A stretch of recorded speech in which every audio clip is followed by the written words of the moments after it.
and gentlemen, welcome to this special interview between Jurgen Klopp and Arsene Wenger. We'll start with the younger and with the guest, if you don't mind. Welcome to Qatar, first of all. Great to have you here. Oh, thank you very much. Yeah, now a few days, it's the first sunny day, so I sit in an interview studio. I really love that fact. So, because the weather was surprisingly good for football the last couple of days. So let's start talking about football.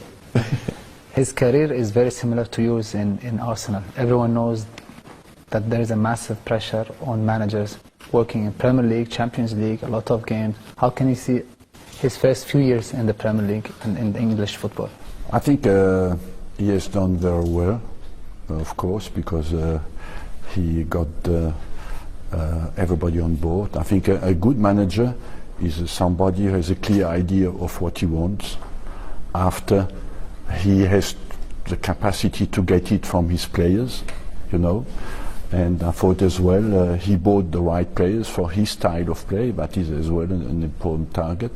But as well, something that is very important, maybe you don't speak a lot about, he has aligned his team with the values that are important at Liverpool.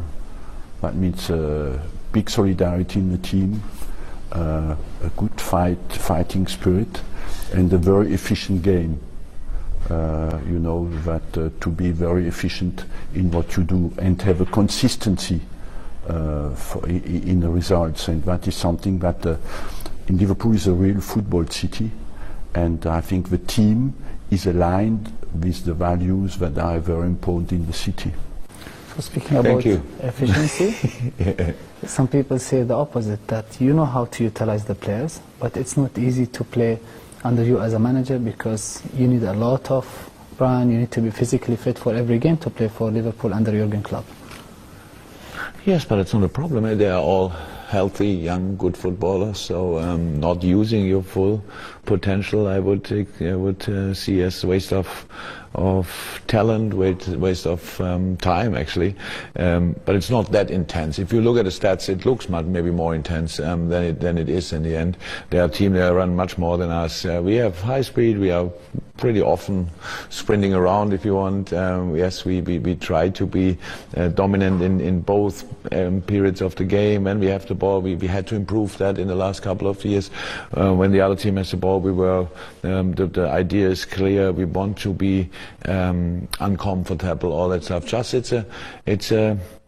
I like how my team is playing, not every minute, but most of the time, because it can be quite spectacular. A lot of challenges, a lot of accelerations, a lot of speed ups, all these things, and a lot of technique, of course.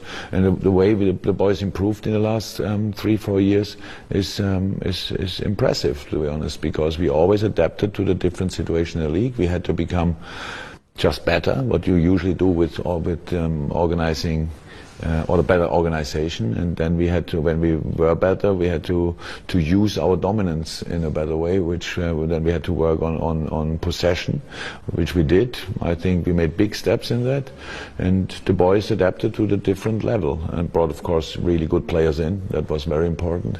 You can do a lot in training, but not everything, so sometimes you have to buy the quality. That's what we did, and so that's now our team, and we all really like it. So you won the Premier League unbeaten. Do you see Jurgen Klopp doing the same with Liverpool? They were close last year, you know, and they are still on course, yes, to do it. But I think what Liverpool is expecting at the moment is just to win the Premier League, you know, and that is the first target for such a football city. To stay basically 30 years without winning the Premier League nobody would ever predicted that. So that is their main target, and I think they are on a good run and a good course to achieve that this season. Because their main opponent, you would think, is quite far already. But then winning in style is something better. 4 or 5 years ago, we thought that winning titles is not easy with playing offensive football like what he's doing now. Well, but you look at the number of goals they score and the number of goals they concede. They are very, very good. They are good. I watched them last night, you know, and even they had not all their top players, they play intelligent football. where players make intelligent decisions on the pitch, and at the end of the day, where as well, my experience when we played the whole season unbeaten is that they accumulated the belief that if they just continue to play, they will win the game. That is very difficult to get in the team because you need a special one to do that. And to get the fear to lose out of the team is something that is very important. And they have that at the moment. And there's no coincidence that they win their games in the final minutes of the game. But they just focus on continuing to play. You just mentioned earlier buying the quality. We saw Alisson Becker yesterday, who was the main reason maybe of saving the team of at least 2 or 3 goals. Yeah. And then we saw Van Dijk when he came, and now he's one of always almost close to win the the Ballon d'Or. So for sure, when you sign these 2 players, we know that in the media some criticism of the value of these players, but now the quality is paid back, winning the Champions League and doing the difference in a lot of the games. I'm not sure if there was a lot of criticism, or I didn't hear it or listen to it. The value I know. The signing It was expensive, of course. Yeah, clear. But and Arsene would see exactly the same way. If for the right player, you have to pay the money which is available. If you don't have it, we don't have to discuss. But it was an easy decision to ask the club, can we do it or not? And I said, yes, we can do it. So then you just have to be convinced. And with these both players, for example, it was clear. They had, that's a little bit of difference to the other players we brought in the last couple of years. They had that level already. Even when, for Ali was clear, but for Virgil, for example, he played at Southampton. Before that, he played at Celtic. So people maybe were not 100% sure how will he adapt, but all the individual skills he had already. He was that fast, but he had to adapt a little bit to our way of play because we play with a higher last line than Southampton did, for example. I watched the Celtic games, to be honest, when he was there. And adapting to that helped him as well. Then he can use his speed in a long distance, for example. Other players, Mo Salah came in and was expensive, well, but had still to make a few steps and did that. He plays a different role with us than he did, for example, at Rome. Slightly different, but different. Sadio Mane was a brilliant player at Southampton, but had to make some steps, consistency especially. Gini Wijnaldum played for Newcastle. He was a really good player, versatile midfield player, but I think he made unbelievable steps to be a really strategic player in a deeper role. Before that, played a 10 and a wing. So they all have to. Don't want to forget anybody. Robbo, they all had to make steps. And Robertson came in and was offensively a sensational fullback, but nobody else wanted him because defending was not a good. Now, when you see him now, obviously you can learn defending. That's what we had to make the decision about.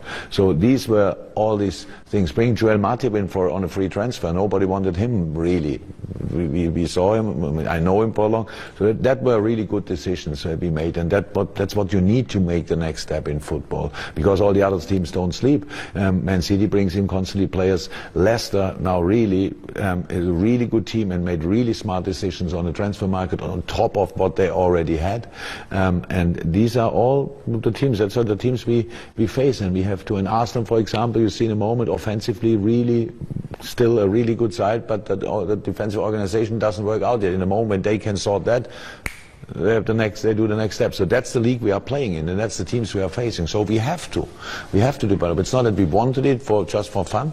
We have to be as successful as possible, and we will see where that will end.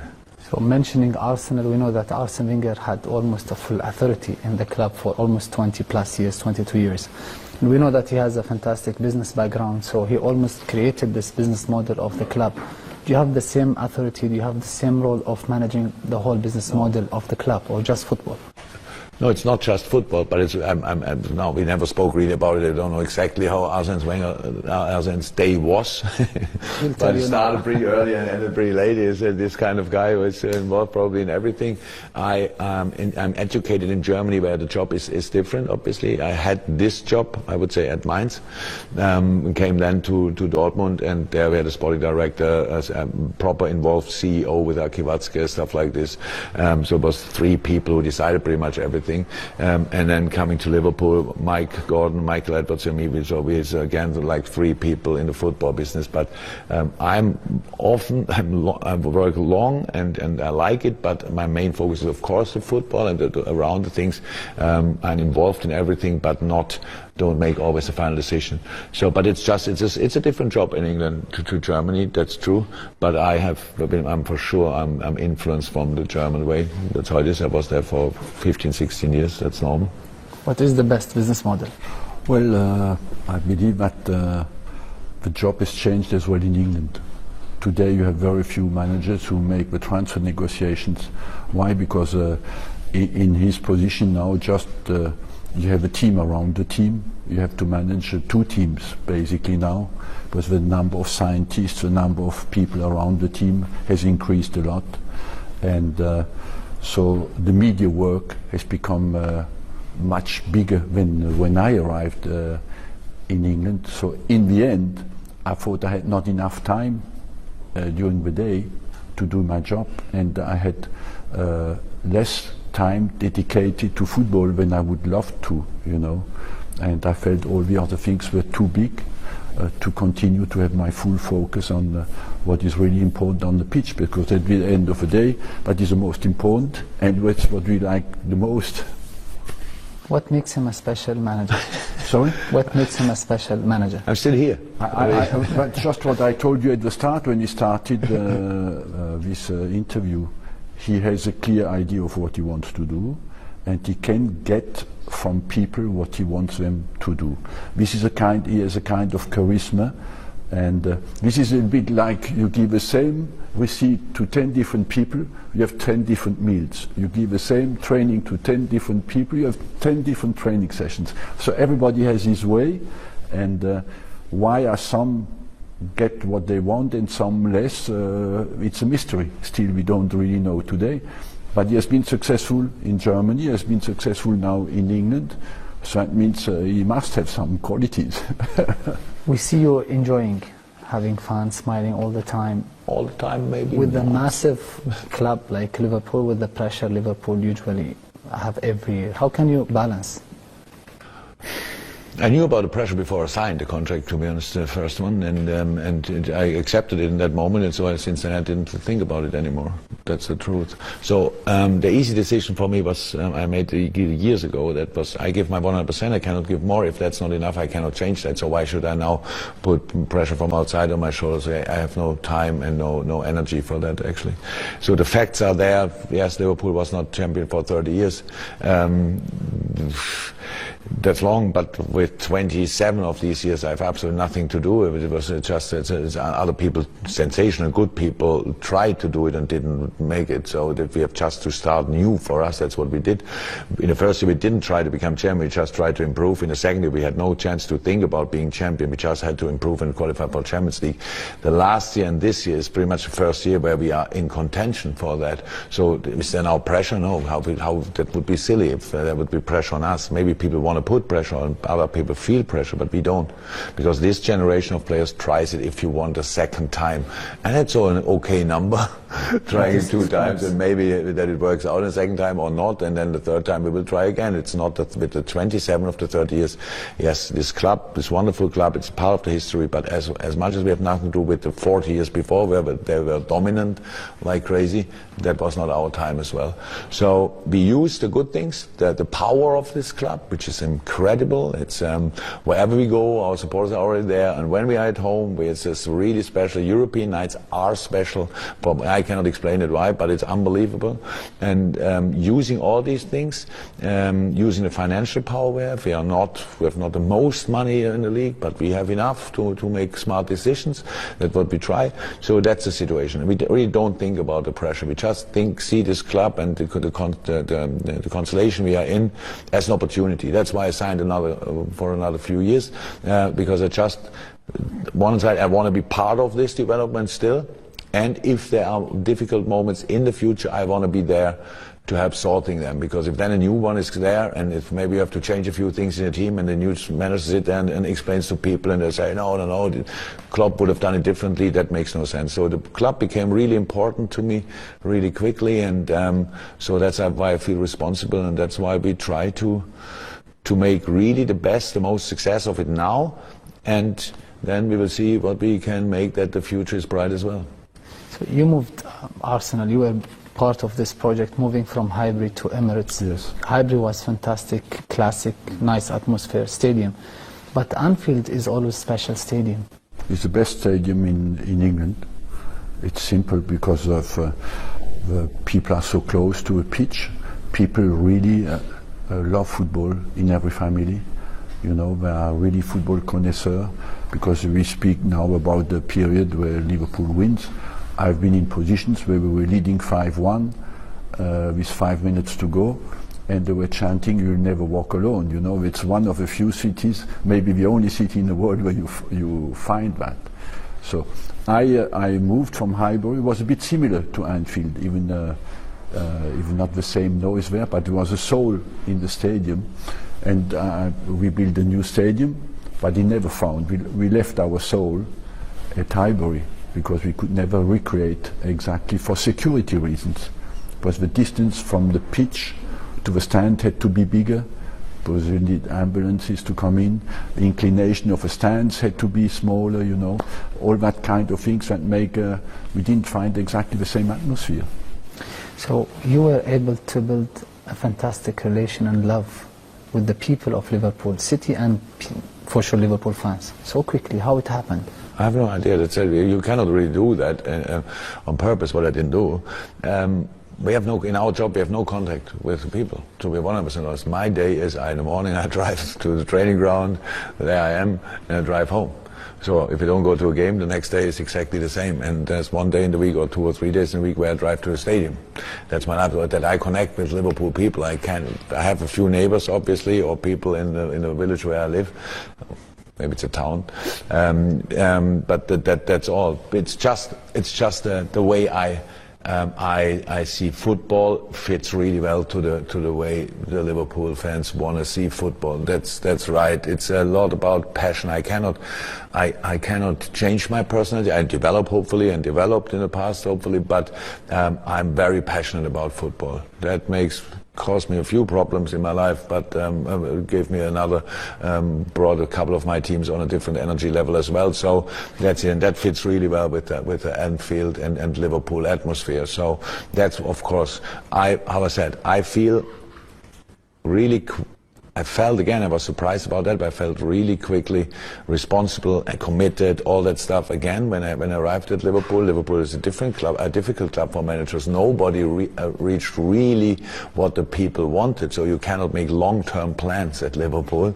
It could have been really easily possible that you get a sack after 2 years when you try, but don't achieve it, and the next one has to try it. But yeah, we found together pretty quickly, and I had that guess before I signed, and the hope as well. And now it's nearly perfect. But of course, it's always good when you win games. But it was good already in the first season. It was good in the second season when we didn't win anything and lost big finals. The connection with the club was really big, and so long may it continue. It's not easy to adapt in the Premier League. Already 5 managers are sacked when we are not yet even in the middle of the season. Look, we speak just about, he just spoke about the fans loving you. It's linked with what we talked about at the start. But what has changed in the last 20 years in England? The owners, the coaches, the players, what has remained stable is the love of the fans for their club. And that is something special at Liverpool, you know, and especially in England, because that intensity of love for their club is special, and that has not changed. And that makes you as well, for the managers, to love their club, because they feel I'm in a special place here, because what I do has a meaning to people. And you can give them happiness, of course, based on what they expect from you, but you have to win the games. And he won the Champions League for the club. He won the Champions League for Liverpool. Yeah. Of course, that's why we love him as well, don't worry. And but I think he had the love even before winning any title in Liverpool. Yes, but because people feel, they get the vibes coming out of the way you play football. You cannot cheat people. They feel if you're on the right track or not. They feel when you're wrong. You cannot cheat people. These are people who go from like that tall until they are 80 years old, related to the club, to the stadium, and their life is guided by the results of a club. You walk through the city when the team has lost, it's funeral, you know. So it is like that, and that passion is exceptional, you know. And when you're a manager, you know when you lose a game that you make thousands of families sad, you know, and that you have to care. That is a real pressure. What he talks about is that you don't make people happy. But in a big city like in England, it is like that. And but the fans as well, they have a feeling towards their managers. So one of the special things about you is you knew how to manage this group of talented players. Even the people on the bench, Shaqiri, Origi, they're always happy, and when they come, even for 10 minutes, they give maximum. And then also you knew how to control the problems. We remember Saku, you were able to solve the problem in a few days. How can you control the dressing room and make everyone happy? Oh, they are not always in each second happy, but I think they're all hopefully always, with asked them, but they hopefully always feel really part of the team, really, because it's everybody knows that. Look, that's common sense. You cannot go in a season with 11 players. Everybody knows that. Yeah, pre-season is always wonderful. Everybody thinks I'm part of these first 11, and then after a couple of weeks you realize. And again, the problem is in England, not only England, but the intense period of the season starts in November. Until then, you have a normal week, so you don't need to rotate constantly, stuff like this, or make big changes in a team, especially when you're on a good run.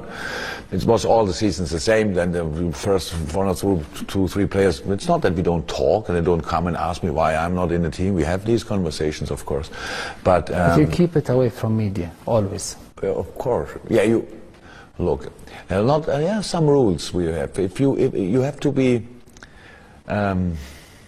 You have to show respect to the team. In the moment when you show me, you think you are more important than the team, you have anyway a problem. Can I solve it in the short term? I'm not sure, but I can solve it in the long term. So then you're not part of the team anymore, because that makes no sense. I want you self-confident. I want you self-aware that you really feel, that's for a footballer really important, that you express yourself on the pitch. And sometimes you have to be selfish, no problem, especially strikers. Go for it, try to score. That's completely fine. But in the moment when you misunderstand the situation, that you are more important than the team, you still can help the team now, but in the long term, the team will have more problems because of that. So these are kind of things everybody knows who in our team. Everybody knows when he works together with me. We have a lot of talks before we work together and all that stuff. So that's all clear. You have to be self-confident, but in the moment when that gets too much, then you have a problem. As long as you are not Cristiano or Messi, you have to be a football player. As long as you are not Cristiano or Messi, you have to defend. That's how it is. So are you Cristiano Messi? No, then defend. So they're easy rules, and that's part of it. But they are not always happy. I have smart players, thank God, and they don't use, because they know it makes no sense, but they don't use public to put pressure on me. So like that they tell them, the agents tell them why I don't play. Yeah, and then we sit together in the dressing room and ask him, why did that happen? You can ask me, you don't have to choose that way. So far we could handle that somehow, most of the time, and if not, we sort that then at least internally, and I don't fire back in public and say, so now we make a proper public discussion of it. But it's not always easy, that's how it is, but the smarter the boys are, the easier it is. So open doors, this is a leadership. Look, it's basically based on management of people, and that is basically based on communication and honesty. As he says, you cannot keep the 11 people who start are happy, the others are less happy, and sometimes not happy at all. But they have to think that you're honest. Yeah. You know, that you make your decision by thinking this is the best 11. So you have to communicate this. You have to gain that they feel I'm not agree with this decision, but I know that's what he really thinks. So that is absolutely vital. They have to know what they can expect from you.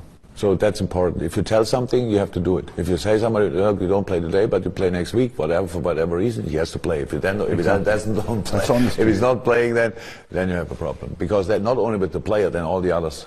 It's not in our job. You have to lead a group, and you have to be strict, very strict in moments, because they're young boys, they're not always that straight. You have to restrict, but on the other side, it's not allowed to lose the dressing room. So that's the balance you have to find. It's like a father with his kids. You cannot do exactly what they want, because you have to tell them left or right, but at the end you always want to have a good relationship with them, so for the rest of your life, and that's how it is with the football team as well. So it's not that complicated, but it's not always easy. My final question is about your experience as a club, as a manager here in Qatar so far. 45,000 were supporting 90% Liverpool, mainly Salah. So I would like to know more about your experience so far and about Salah as a player and as a person. Oh, a lot of questions. Very good experience. Let's start with the most positive was the training ground. Sensationally good. The pitch was great. Being there was really good. Stadium last night, absolutely class. I don't know, 45,000, didn't know exactly the number, but yes, it was loud. It was especially loud when Mo came on the screen. I wouldn't want to be in his position, having all the attention on me, constantly each touch, he loses the ball, oh, he wins the ball, yeah. So football is not like this. Football is not focused on one player. So if the other team can only focus on one player, it would be great for us, then all the other have no attention. But it looks like the Arabic world was really waiting for the sun coming back to show up here, because you don't have them often enough around. He's dealing really good with that, but don't forget he's a really normal person, and he wants to have some relaxation as well from time to time. Whenever he steps out of a plane or somewhere here, and then you are really excited people easily about your sports stars, and that's then not too easy. But he's doing really well, and so really nice that we could bring him over here for 2 games at least, and no, nothing bad to say so far. You know the region very well. You came to Qatar many times, and you know the passion and love for football here in this region. It's great to see Liverpool, great to see Clubs World Cup playing here in Qatar and in the region. Yes, you know, they love football here, and they have the headquarters of beIN Sport, where you can watch all the games. I think beIN Sport has contributed for that as well, and Qatar won the Asian Cup. Since I think that has increased the level of love for the game as well, and overall they have now they prepared 2022. But on Salah, I think we spoke about the evolution of the players that they bought Liverpool. I like the way of his evolution, you know, because he has touches last night of a playmaker. You know, he created chances around the box, but are exceptional. He had things of Messi in him last night, and I like that a guy who can score so many goals as well becomes a guy who gives assists. You know, but he's a complete player. That's what we all admire and what we want from our players. Mr. Arsene, Mr. Jurgen, thank you so much. It was a pleasure to have you together. Thank you very much. Good luck for the rest of your career. And hopefully we see you more than 22 years in the Premier League with Liverpool. Thank you so much. Welcome. Thank you. Thank you. Thank you.